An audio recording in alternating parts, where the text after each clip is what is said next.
नमस्कार और स्वागत है आपका भक्ति टेल्स में। आज हम सुनेंगे श्री गणेश जन्म कथा, वह दिव्य प्रसंग जहां माता पार्वती और भगवान शिव के आशीर्वाद से प्रथम पूज्य विघ्नहर्ता गणेश जी का प्रकट होना हुआ। ये कथा केवल एक पौराणिक प्रसंग ही नहीं है, बल्कि इसमें छिपा है भक्ति, श्रद्धा और जीवन के गहरे सत्य। कथा की शुरुआत होती है कैलाश पर्वत से, जहां भगवान शिव और माता पार्वती का निवास था। एक दिन माता पार्वती ने स्नान करने की इच्छा की। उन्होंने भगवान शिव से कहा, प्रभु, जब तक मैं स्नान करूं, आप भीतर न आए। भगवान शिव तो ध्यान में लीन हो गए, लेकिन माता पार्वती को चिंता हुई कि कोई अनचाहा व्यक्ति अंदर आ सकता है। इसलिए माता पार्वती ने अपने शरीर के उपटन से एक सुंदर बालक की मूर्ति बनाई और उसमें प्राण फूंक दिए। वह बालक जीवित हो उठा। वही बालक आगे चलकर गणेश जी कहलाए। माता ने उसे आदेश दिया, वत्स, जब तक मैं स्नान कर रही हूँ, तुम द्वार पर पहरा देना, किसी को अंदर मत आने देना। इसी दौरान भगवान शिव वहां आए और अंदर जाने लगे। गणेश जी ने उन्हें रोका और कहा, माता स्नान कर रही हैं, किसी को भी अंदर जाने की अनुमति नहीं है। भगवान शिव आश्चर्यचकित हुए और बोले, मैं उनका पति हूँ, मुझे रोकने की तुम्हारी क्या शक्ति है। परंतु गणेश जी अपने कर्तव्य के प्रति अटल रहे।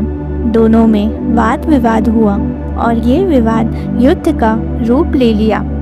भगवान शिव के गण और देवताओं ने गणेश जी को हटाने की कोशिश की, लेकिन कोई भी उस बालक की वीरता और शक्ति का मुकाबला ना कर सका। अंततः भगवान शिव ने त्रिशूल उठाया और गणेश जी का शीश धड़ से अलग हो गया। जब माता पार्वती बाहर आई और अपने पुत्र को मृत देखा, तो उनका क्रोध भयानक हो उठा। उन्होंने कहा, आपने मेरे पुत्र का वध कर दिया। अब मैं अपनी शक्ति से संपूर्ण सृष्टि का संहार कर दूंगी। देवता, ऋषि मुनि और स्वयं भगवान विष्णु ने माता को शांत करने का प्रयास किया। तब भगवान शिव ने पार्वती से वचन दिया, माता, चिंता मत कीजिए, आपके पुत्र को पुनः जीवन मिलेगा और उसे देवताओं में प्रथम स्थान प्राप्त होगा। भगवान शिव ने अपने गणों को आदेश दिया, उत्तर दिशा की ओर जाओ और जिस जीव का सिर पहले मिले उसे ले आओ। गणों ने सबसे पहले एक हाथी का सिर देखा और उसे लेकर आए।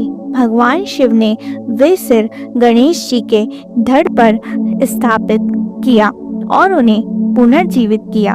तभी वहां समस्त देवताओं ने आशीर्वाद दिया और माता पार्वती का क्रोध शांत हुआ। भगवान शिव ने घोषणा की कि आज से गणेश जी सभी देवताओं से पहले पूजे जाएंगे। हर पूजा, हर अनुष्ठान, हर मंगल कार्य उनकी वंदना के बिना पूर्ण नहीं होगा। वे होंगे विघ्नहर्ता, बुद्धि और विवेक के देवता। देवताओं ने भी कहा, गणेश जी मंगल मूर्ति हैं, इनकी आराधना से सभी कार्य सफल होंगे। इस कथा से हमें ये शिक्षा मिलती है कि कर्तव्य के प्रति अडिग रहना चाहिए, चाहे परिस्थिति कैसी भी हो। माता पिता के प्रति सच्ची भक्ति और सेवा सबसे बड़ा धर्म है। गणेश जी की तरह हमें जीवन में बुद्धि, विवेक और धैर्य को अपनाना चाहिए। ये थी गणेश जन्म कथा। यदि आपको ये कथा अच्छी लगी हो तो भक्ति टेल्स को सब्सक्राइब करें और इस दिव्य ज्ञान को अपने मित्रों और परिवार के साथ साझा करें। जय गणपति बप्पा मोरया।